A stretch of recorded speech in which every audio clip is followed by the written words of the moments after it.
One small step on the road to returning to the moon, man trip to Mars, and much more.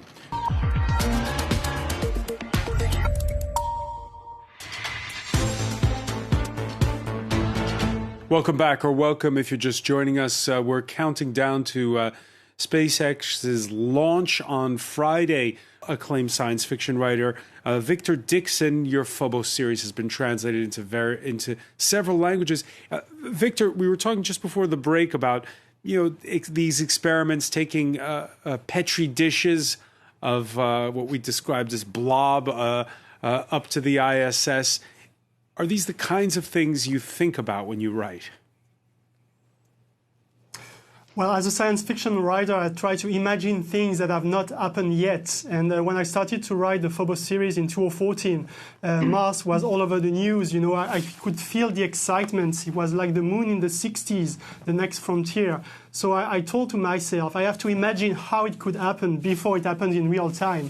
And we just seen before in this debate that NASA says they're going to send humans on the planet Mars in the next 15 years. So it's really around the corner. So I try to imagine what could happen. And for instance, the consequences of a long stay in space on the human body. This has been discussed before too. I try to imagine pregnancy, for instance. What would it be to have babies in space or in a very low gravity environment such as Mars? So this is really the matter of what I try to explore in the PHOBOS series. Listening to Victor, do you get the sense sometimes that you do as head of experiment planning at the European Space Agency kind of the same job, imagining what if?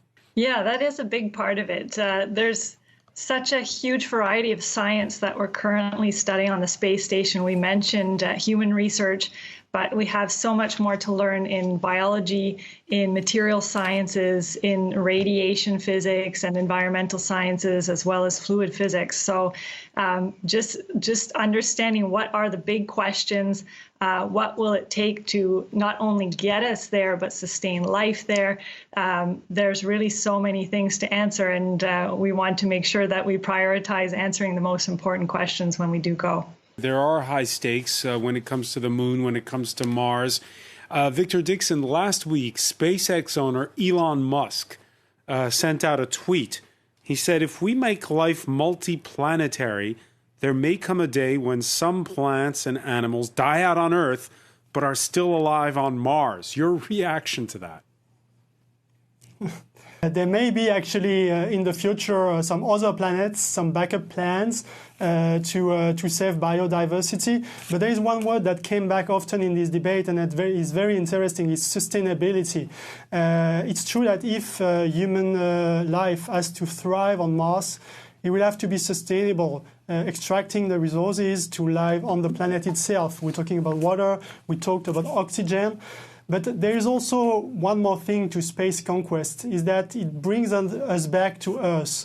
You know what? There's something that strikes me very much.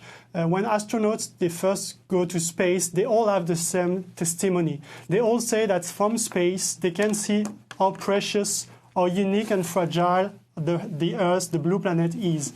So I think that by exploring other planets, it brings us back also to saving and keeping our planet, the cradle of the human species. So sustainability is all around space conquests. And it's also, I think, a goal that can gather the human species. Because you heard Victor earlier in the conversation talking about how we look out to the heavens when we're here, and once we're up there, we look back down towards Earth.